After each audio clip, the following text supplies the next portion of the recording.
शास्त्राध्ययन करने की कोई समस्या नहीं है। तो लोग तो आज भी 90% लोग आज भी आस्थावान श्रद्धावान हैं। मैं कहूंगी 100%, 100% लोग आस्थावान श्रद्धावान ऐसे हैं। परंतु वो 10% लोगों का क्या, ऋषि नहीं बनते हैं, शास्त्र रचना करने वाले नहीं हैं। उस कारण से जब आक्रमण होता है तो आस्था पर आक्रमण होने से वो नष्ट हो जाती है, भौतिक विश्व पर आक्रमण होने से वो नष्ट हो जाता है। व्यवस्थाएं सारी उस विपरीत दृष्टि से बनती हैं, तो हमारी बुद्धि कहाँ गई? आस्था ही है। मैं तो कह ही रही हूं कि हम सब आस्था से चलने वाले लोग बन गए हैं। शास्त्रों का अध्ययन शास्त्रीय पद्धति से करना और ऋषि की बुद्धि विकसित होना, ये दोनों तत्व आज ज्ञान क्षेत्र से गायब हैं। चिंता का विषय तो वही है। जब भृगु याज्ञवल्क्य का अध्ययन करते हैं तब इस प्रश्न को हमको डील करना चाहिए, ये हो क्या रहा है? क्यों भारतीय समाज शास्त्र नहीं है? क्यों भारतीय राज्य व्यवस्था नहीं है? क्यों भारतीय उत्पादन व्यवस्था नहीं है? क्यों भारतीय नीतिमत्ता नहीं है? क्यों भारतीय दृष्टि से हमारा दैनंदिन जीवन नहीं है? इसका उत्तर कहाँ है? आस्था की कमी नहीं है, बौद्धिक दृष्टि से हमने विश्लेषण करना छोड़ दिया है, समझना छोड़ दिया है।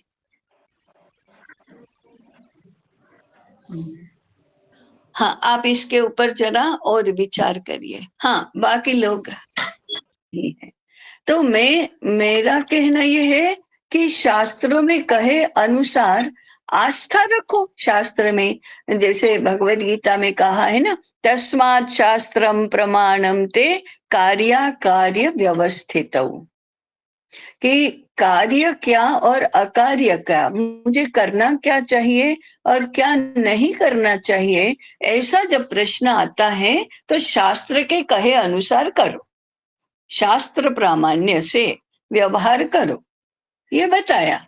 हाँ, तो ठीक है ना, हमारे अपने व्यवहार के लिए शास्त्र प्रमाण है, तो ये हमारी आस्था है।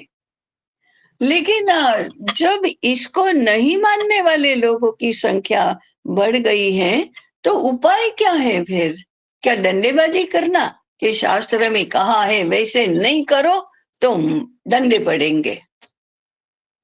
ये तो नहीं हो सकता। वो तो फिर हमको ही डंडे मारने वाले लोग भी आएंगे ना, बढ़ेंगे।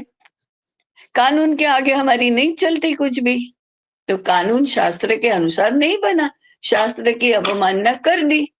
अर्थ नीति शास्त्र के अनुसार नहीं बनती है, उसका क्या करेंगे?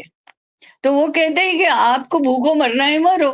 जैसे ज्ञान देने का शुल्क नहीं लेना चाहिए, हमारे शास्त्रों ने कहा, परंपरा ने माना, आज हम नहीं मानते हैं और हम और आप मानने लगेंगे तो कोई हमको जीने ही नहीं देगा। कोई कहेंगे ठीक है भूखो मरो, फिर आप तो लोगों को पढ़ाओ, पैसा मत लो, खाना पीना क्या है, भिक्षा भिक्षा कोई देता नहीं, जाओ। तो आप करना है करो, शास्त्र में आस्था है ना, परंपरा में आस्था है तो करो। हम व्यवस्था नहीं करेंगे ऐसी, हमारा कानून ऐसा नहीं मानेगा, तो फिर हमारा पर्सनल, हाँ, फिर मैं मेरे लिए तो इस सूत्र का, इस सिद्धांत का, इस शास्त्र वचन का पालन करूंगी, परंतु देश का क्या, समाज का क्या? उसमें तो कोई शास्त्र प्रामाण्य नहीं है।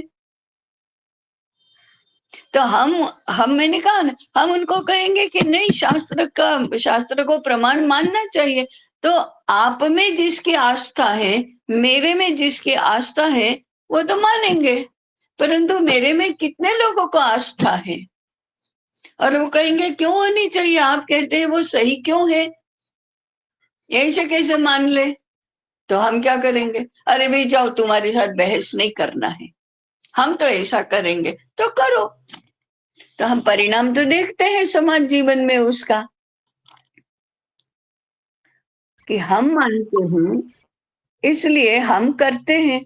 वो करने में भी कितने बाधाएं हैं, करने में हमको कितना प्रतिरोध घर में ही करना पड़ता है, आसपास पड़ोसियों में करना पड़ता है, हम जहाँ कार्य करते हैं वहां करना पड़ता है। क्यों? क्योंकि वो शास्त्र को भी नहीं मानते हैं ना। तो आप कहेंगे कि आस्था निर्माण करें, कैसे निर्माण करेंगे? आप में आस्था होगी तभी वो आपकी जिसमें आस्था है उसमें आस्था रखेंगे।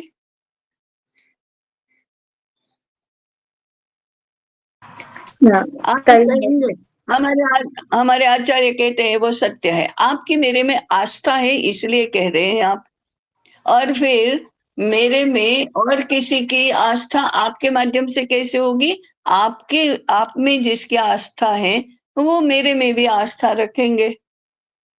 तो ऐसे आस्था का विस्तार कैसे होगा? और देश, संपूर्ण जन समाज आस्था पर चलेगा, लेकिन उस आस्था को आधार देने वाली शास्त्र बुद्धि होनी चाहिए, तभी होगा। बुद्धि के बिना तो नहीं चलेगा। तो उस शास्त्र बुद्धि की बात है। और इसलिए आपने ग्रंथ में पढ़ा होगा कि सर्व जीवन व्यवहार में शास्त्र प्रमाण है, परंतु शास्त्र का भी प्रमाण आत्मिक अनुभूति है।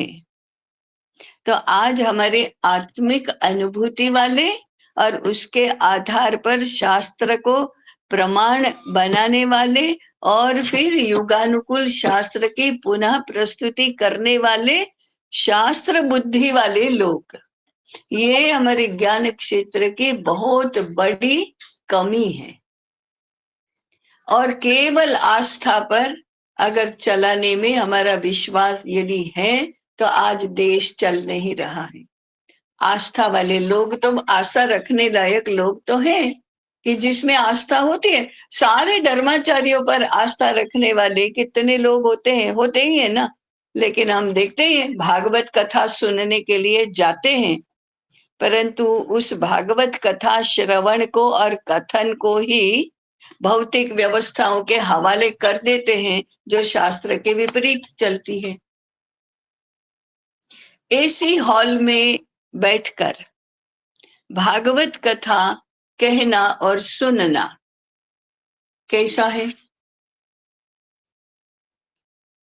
बिना शास्त्र के आधार के, केवल आस्था से सुनना, और केवल सुना है इसलिए हमको पुण्य मिलता है ऐसा समझकर व्यवहार तो विपरीत ही करना। ये क्या हो गया है? हो क्या गया है? देश भर में कथा, कथन और श्रवण तो पहले से भी बहुत अधिक मात्रा में हो रहा है। तीर्थ यात्रा में जाना कितना अधिक हो रहा है। कौन से तीर्थ क्षेत्र में आस्था रही है? तो आस्था का एक तरफ बुद्धि के साथ और दूसरी तरफ व्यवस्थाओं के साथ कोई संबंध नहीं है।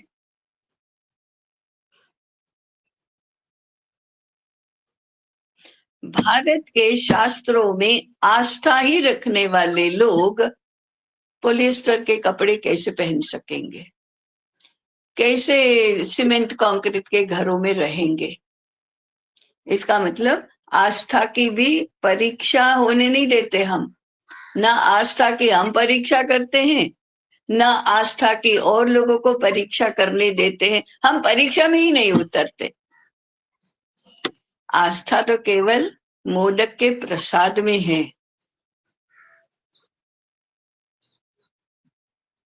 तो जब ऐसा एक ऋषि वर्ग नहीं रहता, तब आस्था के लिए भी कोई आधार नहीं रहता और व्यवस्थाओं के लिए कोई आलंबन नहीं रहता।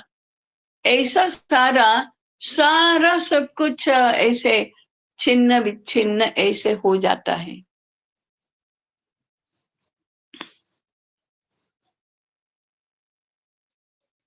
Do you understand? आप मैं क्या कह रही हूँ वो समझते हैं? जी ताई, समझते हैं। में जगत में जो चित्र दिखाई देता है, व्यवहार, व्यवस्था, एक शैली, एक आस्था, भावना, इच्छा, आकांक्षाएं, बुद्धि और अनुभूति, इन सबका जो एक दूसरे के साथ मेल होना चाहिए, वह मेल नहीं है। जी ताई, हम वो कम पर, हाँ हाँ हाँ, हमारा जो तो वहां मैंने कहा है, वो फिर से दोहराती हूँ, 90% लोगों की ये समस्या नहीं है। 90% लोग नहीं गए तो चलेगा, 10% लोग ऐसे चाहिए। उन 10% लोगों के आधार के बिना 90% लोगों का सारा व्यवहार, सारी ये माने बिना आधार के हो जाएगी। वो दिखाई भी देता है हमको, हमें दिखाई भी देता है कि इतना सब कुछ विचलित हो गया है। उसको कोई आधार ही नहीं है, कंसिस्टेंसी भी नहीं है, ऐसे सब बदलता है, ऐसे सब हमारा, जैसे हम कभी कहते हैं ना, अरे बच्चे है ना, वो 12 7वीं 8वीं तक तो आपको नमस्ते गुरुजी कहते हैं, पैर छूते हैं, प्रणाम करते हैं, अच्छे एकात्मता स्तोत्र बोलते हैं, ये सब करते हैं। जैसे ही 14 15 16 वर्ष के हुए तो उनको नमस्ते कहने में शर्म आती है, ओमकार उच्चारण करने में शर्म आती है। देखा है क्या? मैंने तो शिशु मंदिरों में बहुत देखा है ये। तो कहते हैं कि 15 वर्ष के होने पर, 16 वर्ष के होने पर सब बच्चे बिगड़ जाते हैं। कैसे बिगड़ गए? आपके संस्कार का क्या हुआ? आपके प्रति जो आस्था और श्रद्धा थी बच्चों की, वो उसका क्या हुआ? अभी कहाँ गायब हो गई? क्यों गायब हो गई? क्यों अब वो नमस्ते नहीं कहते हैं? क्यों गायत्री मंत्र का उच्चारण नहीं करते हैं? क्यों एकात्मता स्तोत्र नहीं गाते हैं? तो वो बिगड़ नहीं गए हैं, बस उनकी आस्था की फैकल्टी जो बहुत सक्रिय थी, उसके ऊपर बुद्धि की फैकल्टी हावी होने लगी, तो उनकी जिज्ञासा के लिए कोई उत्तर नहीं होते हैं। ताई, ये जो आयु फूट गए हैं। हाँ, तो हमारा सारा अभी जो ज्ञान क्षेत्र का अभी जो स्वरूप है वह ऐसा है, और इसकी जो आवश्यकता है वो ऐसी है कि पहले बुद्धि प्रामाण्य हो, उसके लिए भारतीय पद्धति से बुद्धि प्रामाण्य हो।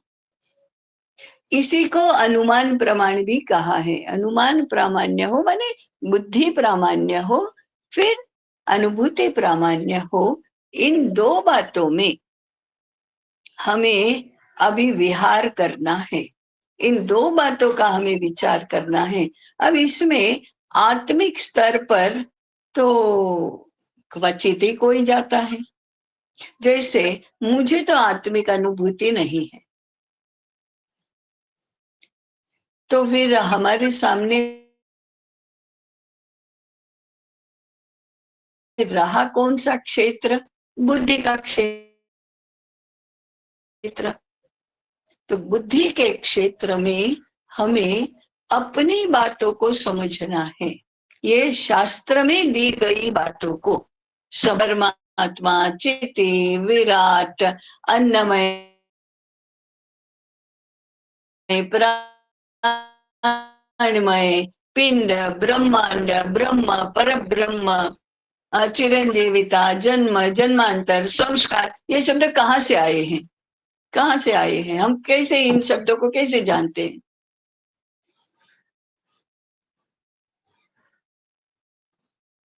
आत्मा अजर अमर अविनाशी है, क्या पता है? आत्मा क्या पता है? कहाँ इसलिए मानते हैं? तो हमारे शास्त्रों से ही ये सारे शब्दावली हमारे पास आई है। शब्दावली के साथ साथ कुछ विचार भी आए हैं कि हम जन्म जन्मांतर में मानते हैं, वे नहीं मानते हैं। तो ये इतना तो हमें पता चल गया, परंतु इसको हम जानने की प्रयास भी कहाँ करते हैं। तो हमारी प्रवृत्ति शास्त्र प्रामाण्य तक पहुंचकर रुक गई है। अब हमें जिज्ञासा होनी चाहिए। जिज्ञासा माने जानने की इच्छा, ज्ञान प्राप्त करने की इच्छा को ही जिज्ञासा कहते हैं ना। जिज्ञासा वो तो ज्ञ जानना इस धातु से ही बना हुआ शब्द है। तो जानने की इच्छा, मानने के क्षेत्र में हमारे कोई व्यत्यय नहीं है। हम मानते हैं, शास्त्रों को मानते हैं, परंपरा को मानते हैं। अब जानने की इच्छा वो जिज्ञासा है, वो जिज्ञासा होनी चाहिए। और जिज्ञासा समाधान, या हम तो बहुत ही शास्त्र प्रामाण्य समझाओ, आप बताओ क्या है शास्त्र प्रामाण्य। उसमें हम आस्था के क्षेत्र में विहार कर रहे होते हैं।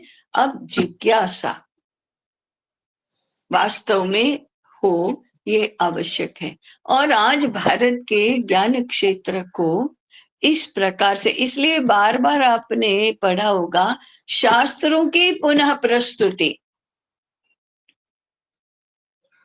और ये भी आपने सुना है कि जैसे अर्थशास्त्र का ही उदाहरण लो, राज्य शास्त्र का ही उदाहरण लो, राजनीति शास्त्र का ही उदाहरण लो, तो कौटिल्य के बाद रुक गया, शास्त्र की प्रस्तुति नहीं हुई। वो प्रस्तुति क्या है? पुनः प्रस्तुति है, क्योंकि वह भी महाभारत और उसके पहले के जो ग्रंथ है, रामायण है, उनको लेकर ही अर्थशास्त्र की, कौटिल्य के अर्थशास्त्र की रचना हुई, परंतु पुनः प्रस्तुति हुई है। कौटिल्य के अर्थशास्त्र को हम प्रमाण मानते हैं, तो वो शास्त्र प्रामाण्य है। इसका अर्थ कि उन्होंने शास्त्र की प्रस्तुति की, शास्त्र की पुनः प्रस्तुति की। अभी हम भगवद गीता पर, उपनिषदों पर विभिन्न आचार्यों के भाष्य पढ़ते हैं। शंकराचार्य ने एक भाष्य लिखा, रामानुजाचार्य ने एक भाष्य लिखा, वल्लभाचार्य ने लिखा, मध्वाचार्य ने लिखा, ऐसे भाष्य लिखे, परंतु अपने सिद्धांतों का प्रतिपादन किया। तो शास्त्र को तो माना, परंतु अपने सिद्धांत की भी प्रस्तुति की, उसके लिए शास्त्र को, शास्त्र में प्रमाण बताया, तो उस सिद्धांत का प्रतिपादन किया। ये शास्त्र की पुनः प्रस्तुति है। तो आचार्यों ने किया, बाद में अभी वो सारी परंपरा शास्त्र की पुनः प्रस्तुति की लुप्त हो गई। अब हम उसको केवल समझाते हैं, अब हम उसको पुनः प्रस्तुत करने का, माने नई थियरीज गढ़ने का हमारा प्रयास नहीं होता है। और हम बहुत विनम्र भाव से कहते हैं, हम कौन होते हैं पुनः प्रस्तुत करने वाले, वे तो कितने महान थे। तो क्या आज के युग में कोई महान पैदा ही नहीं होगा? तो नेम देम। भारत में भारतीय शास्त्रों की इस प्रकार से पुनः प्रस्तुति करने वाले कौन है? देखो, उनके चरण पकड़ो। है नहीं है ऐसा नहीं है, परंतु उनके चरण पकड़ो।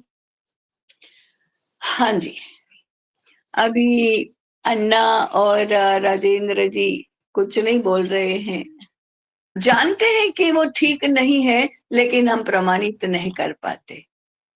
ऐसा पूरा एक बौद्धिकों का वर्ग निर्माण नहीं कर पाते जो शास्त्रीय पद्धति से ये सारी बातें समझता हो और उसके आधार पर व्यवस्था करता हो। इसलिए हमने गत सत्र में 4 स्तर बताए थे।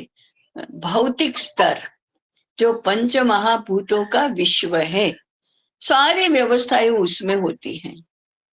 एक भौतिक स्तर है, दूसरा भावात्मक स्तर है, जो अच्छा लगना बुरा लगना, माने चाहिए नहीं चाहिए, ये आरामदायक है सुविधाजनक है, भले ही वो बुद्धि के अनुसार हो ना हो, सर्वजन हित या सर्व का कल्याण करने वाला हो ना हो, हमें कोई लेना देना नहीं। भावात्मक स्तर है दूसरा, तीसरा बौद्धिक स्तर है, और चौथा आत्मिक स्तर है। ये बौद्धिक स्तर है ना, वो शास्त्रीयता है, और वही धर्म भी है, और वही विज्ञान भी है। आज क्या कहाँ सारी गफलतें कहाँ हो रही है, विज्ञान को इन लोगों ने भौतिकता के साथ जोड़ दिया। Do you understand? विज्ञान शब्द तो हमारे यहाँ भी है, विज्ञानमय कोश है ही, परंतु आज किसको विज्ञान कहेंगे? भौतिक स्तर को। तो भौतिक दुनिया कैसे चलती है और उसकी बुद्धि क्या है? भौतिक और बौद्धिक ऐसे दोनों को जोड़ दिया, और उसी को वैज्ञानिक कहते हैं।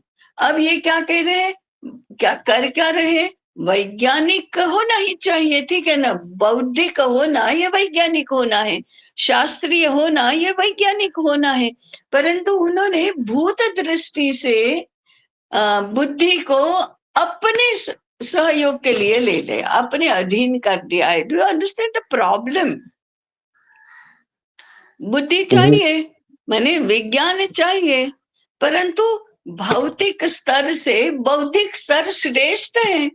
बौद्धिक के अनुरूप भौतिक होना चाहिए। ताई उसमें ये जो प्रक्रिया से श्रेष्ठ यंत्र ले लो तो भी वह ज्ञानेंद्रियों की जो क्षमताएं हैं, कर्मेंद्रियों की जो क्षमताएं हैं, उन्हीं का तो विस्तारित स्वरूप है। टेलीस्कोप क्या है? अपनी आंखें चर्म चक्षु देख सकते हैं, उससे भी अधिक दूरी तक का देखो, लेकिन है तो वो ज्ञानेंद्रिय की शक्ति का ही विस्तार। ताई हमारे भी अंदर जैसे हम विचार कर, हम जब ज्ञानेंद्रियों को कर्मेंद्रियों को, माने यंत्र क्या करते हैं, कर्मेंद्रियां जो काम करती हैं वो अधिक कुशलता से करते हैं, ज्ञानेंद्रियां जो देखती सुनती चखती है उससे और अधिक मात्रा में सुनते हैं देखते हैं। यंत्र क्या करते हैं? आफ्टर ऑल यंत्र तो यही, भले ही कितना राक्षसी कद का और कितने विविध प्रकार के काम करने वाला यंत्र हो, तो भी वह भौतिक विश्व का है, और वह ज्ञानेंद्रियों कर्मेंद्रियों के कुशलता और संवेदनों का ही आधार लेकर चलता है, वह भावात्मक नहीं है, और बौद्धिक तो बिल्कुल ही नहीं है। हाँ, बुद्धि का वही भाग जो भौतिक विश्व को अधिक अच्छी तरह से करने के लिए उद्युक्त सक्षम बनाता है, क्योंकि गिनती करना है बुद्धि चाहिए। तो ये फिजिकल इंटेलेक्ट हुआ, ये फिजिकल इंटेलेक्ट को और भौतिक व्यवस्थाओं को, रचनाओं को साइंस एंड टेक्नोलॉजी कहा है। और साइंस एंड टेक्नोलॉजी तो आज के सब देवता हैं, इसलिए वह भूत दृष्टि से दुनिया चलती है, और ये चलाने वाले हमारे पर हावी है, क्योंकि हमको आत्मदृष्टि का तो कभी अनुभव ही नहीं है, और बौद्धिक दृष्टि से हमने कभी विचार नहीं किया। कर सकते हैं, नहीं कर सकते ऐसा नहीं, परंतु हम भौतिक विश्व से आगे चलकर आस्था तक पहुंचे और आस्था में अटक गए, रुक गए। अब आस्था से आगे बुद्धि पर जाओ, और धर्म हमारा बुद्धि से चलने वाला है। इसलिए आपने कभी सुना है, हिंदू की व्याख्या करते हैं, जो मंदिर में जाता है वह भी हिंदू है, नहीं जाता है वह भी हिंदू है, जो व्रत उपवास अनुष्ठान करता है वह भी हिंदू है, और जो नहीं करता वह भी हिंदू है, जो वेदों को मानता है वह भी हिंदू है, जो वेदों को नहीं मानता वह भी हिंदू है। और हमारा धर्म कहता है, बुद्धि कहती है, आप वेदों का अध्ययन करेंगे तो मोक्ष प्राप्त होगा ऐसा नहीं है, भूल जाओ। मोक्ष को वेदों के साथ मत जोड़ो। आप केवल खेत में काम करते हैं और अपना कर्तव्य पालन शुद्ध होता है और भूखों की सेवा के लिए कृषि कार्य करते हैं तो आपको मोक्ष मिलता है। परंतु वेदों का अध्ययन करने से नहीं मिलता। ये भी तो धर्म ही कहता है, ये भी तो धर्म ही कहता है। और फिर भी वेद प्रामाण्य बनाए रखने के लिए वेदों का अध्ययन तो करना चाहिए। तो आप कार्य क्या करते हैं? वेदों का अध्ययन करते हैं या जूते बनाते हैं? उसमें कोई अंतर नहीं। किस उद्देश्य से कर रहे हैं, किस पद्धति से कर रहे हैं, क्या आलंबन है, उसको अधिक माना गया है। तो हमारी जीवन की सारी जो रचना है वो अन्य आलंबनों पर है, आज के पैरामीटर्स नहीं है। इतना ही पहले तो हम समझे कि पैरामीटर्स अलग है, पैराडिम पूर्ण अलग है, दृष्टि अलग है। इस दृष्टि को बुद्धि से समझना ये हमारे बस की बात है। आत्मदृष्टि, आत्मिक स्तर पर जानना, अनुभूति करना, देखो बुद्धि के क्षेत्र का शब्द है जानना, आत्म तत्व के स्तर का शब्द है अनुभूति करना। तो हम जाने ये आवश्यक है, इसको जानना। तो पहले तो हमारा ये जो ज्ञान क्षेत्र है उसमें बुद्धि को प्रतिष्ठित करो। आस्था अपने स्थान पर है, परंतु बुद्धि को प्रतिष्ठित करो, तभी हम इन समस्याओं से मुक्त हो सकेंगे और समाज को मुक्त कर पाएंगे। ज्ञान क्षेत्र को स्वतंत्र और अधिकृत बना पाएंगे। अधिकृत, ये ज्ञान की सेवा है। आज ज्ञान रक्षा की बहुत आवश्यकता है, ज्ञान की सेवा करने की बहुत आवश्यकता है, ज्ञान को प्रतिष्ठित करने की आवश्यकता है। उस ज्ञान को संपूर्ण जीवन का, समाज रचना का, जीवन रचना का आधार बनाने की आवश्यकता है। वो आस्था से पूर्ण नहीं होगा, बुद्धि से पूर्ण होगा। इसलिए बुद्धि के स्तर पर आना ये अत्यंत आवश्यक है। और भले ही 2-5% लोग हों, 7-8% लोग हों, अधिक से अधिक 10%, उससे अधिक होते भी नहीं है। वो भगवान की रचना ही ऐसी है कि जितनी आवश्यकता है उतनी मात्रा में ही वो पैदा करते हैं। जितना आवश्यक नहीं है, नहीं तो 100% को आस्थावान तो बना सकते हैं भगवान, परंतु उसके बाद कुशल माने वो भौतिक दृष्टि, भौतिक विश्व का हिस्सा हुआ। हाँ, तो फिर से मैं एक बार दोहराती हूँ, भूत दृष्टि और भौतिक स्तर, भाव दृष्टि और भावात्मक स्तर, विज्ञान दृष्टि और बुद्धि का स्तर, इसको आप धर्म का स्तर भी कह सकते हैं, और आत्मदृष्टि और अनुभूति का स्तर, ये चारों ज्ञान क्षेत्र के ही स्तर हैं। आज की उल्टा पालट जो सारी है, उथल पुथल जो है, वो भूत दृष्टि और बुद्धि दृष्टि एक दूसरे के साथ मिल गए हैं और बुद्धि का उपयोग भूत करने लगे हैं, और फिजिकल बुद्धि की ही बोलबाला है, प्रतिष्ठा है। भावात्मक स्तर तो बेचारा बाहर हो गया है। और आत्मिक दृष्टि पता ही नहीं है आत्मा होता क्या है, और बुद्धि की हमने उपेक्षा कर दी है।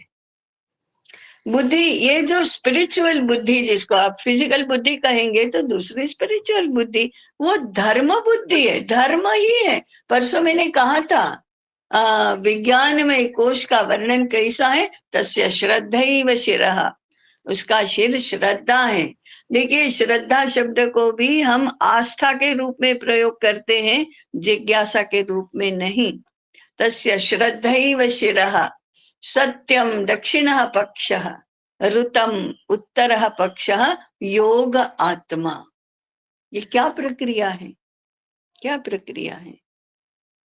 और महा पुच्छम प्रतिष्ठा, ये रूपक आपने ग्रंथमाला में पढ़ा है, इसका विवरण भी संक्षेप में वहां है। पक्षी का चित्र भी दिया हुआ है उसमें, आप जरा उसको देखें, वो संक्षिप्त वर्णन भी एक बार पढ़ें और फिर अपनी बुद्धि से थोड़ा समझने का प्रयास करें। मैं नहीं मानती कि हम यह कर नहीं सकते, परंतु आस्था में नहीं अटकेंगे तो कर पाएंगे। भौतिक जगत से आक्रांत नहीं हो जाएंगे तो कर पाएंगे। इसलिए पहले अपनी बुद्धि को मुक्त करो। लोग क्या कहते हैं उससे मुक्त करो, व्यवस्थाएं कैसी बनी है उससे मुक्त करो, कितने मिथ्या व्यवहार चल रहे हैं उससे मुक्त करो, अपनी भोली आस्थाओं से मुक्त करो, हमारी भौतिक व्यवस्थाओं के शरण में जाने की हमारी बाध्यता है उससे मुक्त करो। बाध्य बनकर करते रहो, अभी करते रहो। आपको पॉलिएस्टर साड़ी पहननी है ना, पहनते रहो। सनमाई का उपयोग करना है ना, करते रहो, उसकी चिंता मत करो अभी। आपके एक के प्लास्टिक के ग्लास में पानी नहीं पीने से दुनिया का उद्धार नहीं होने वाला है। हाँ, आप नहीं पीना है तो मत पियो, पीना पड़े तो पियो, उसकी चिंता मत करो। अभी हमारी चिंता का विषय हमारी बुद्धि है। तो भौतिकता की जो बाध्यता है, उस बाध्यता को अपने अपने बाधा मत बनाओ, बाधा मत बनाओ। अपनी आस्था को भी बाधा मत बनाओ। हाँ, पूजन अर्चन तीर्थ यात्रा व्रत उपवास अनुष्ठान आहार विहार करते रहो, पूर्ण करते रहो, उसको बाधा मत बनाओ। और बुद्धि के क्षेत्र में विहार करो, तब हम ज्ञान क्षेत्र की सेवा अपनी पद्धति से, अपने से जो अपेक्षित है उस पद्धति से कर पाएंगे। क्योंकि हमारे देश में ये चल ही नहीं रहा है, ये हो ही नहीं रहा है। इसको लोग कैसे कैसे कर रहे हैं, इतना सब अव्यवस्था अनवस्था सब है कि उसमें व्यवस्था लाने की आवश्यकता है। इस दृष्टि से हमारी जो मूल संकल्पनाएं हैं, हमारी जो मूल सिद्धांत हैं, उनको हम समझने का प्रयास करेंगे। इसलिए मैं कभी कहती हूँ, कंसेप्चुअली इंटेलेक्चुअली अंडरस्टैंडिंग आत्म तत्व। हाँ, कहते तो आत्म तत्व की तो अनुभूति ही हो सकती है। अरे हाँ, लेकिन नहीं ना, आपको समाधि अवस्था में तो गए नहीं आप, ना हम गए हैं। जाओ फिर हिमालय में जाओ, तप करो, समाधि अवस्था में जाओ, आत्म तत्व की अनुभूति करो, फिर वापस आओ बुद्धि के क्षेत्र में। ये भी बहुत बड़ी कृपा होगी, ये भी बहुत बड़ी सेवा होगी। There is no denial for that. तो जाओ ना, करो ना फिर। नहीं, वो तो कहाँ करेंगे, संसार का कितना बंधन है, वो अभी तो नहीं छोड़कर जा सकते। यहाँ बैठकर करो, भगवत गीता ने तो रास्ता बताया ही है, करो, यहाँ रहकर करो। अरे वो निष्कामता नहीं आती ना, लोगों से डरना नहीं जाता ना, कर्तव्य बुद्धि में समझ नहीं आता ना, क्या करें ऐसा हो रहा है। तो या तो कर्म मार्ग से करो या भक्ति मार्ग से करो या ज्ञान मार्ग से करो या योग मार्ग से करो, जिस पद्धति से करो, लेकिन उस आत्म तत्व की अनुभूति के स्तर पर पहुंचो। बाद में बुद्धि प्रामाण्य अपने आप आ जाएगा। तो फिर हमारे हाथ में पहले बौद्धिक स्तर पर ये सब समझना आता है। इसलिए आज हम आत्म तत्व पर तो नहीं गए, परंतु हमारे ज्ञान क्षेत्र की अभी वर्तमान में क्या दुर्दशा है और हम कैसे उसमें उलझ रहे हैं, इसकी ही बात मैंने की है।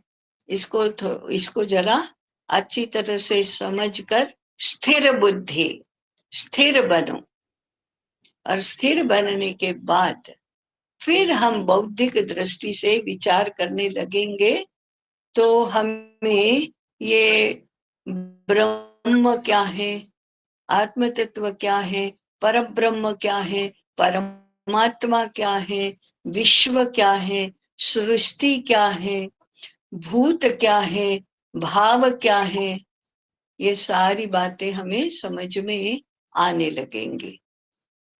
ये समझेंगे तो फिर हम सारे विकल्प देने लगेंगे, सारी व्यवस्थाएं भी बनाने लगेंगे।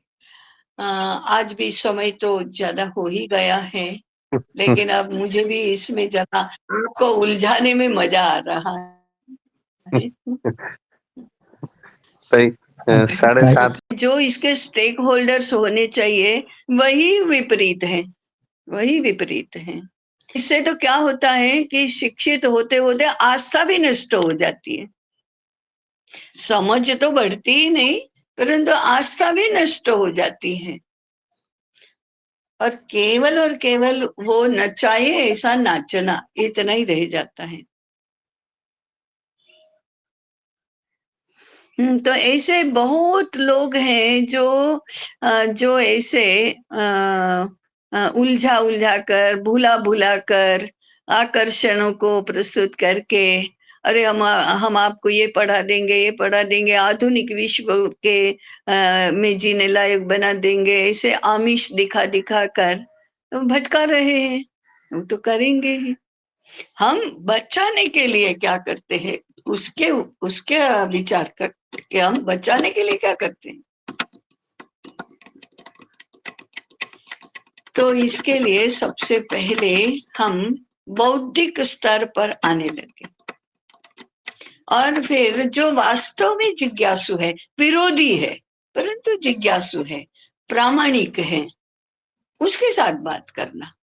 हमारे भी लोग ऐसे होते हैं, उनके साथ बात करना। तो एक बौद्धिक विश्व हमारा तैयार करना, उसके आधार पर प्रस्तुति करना।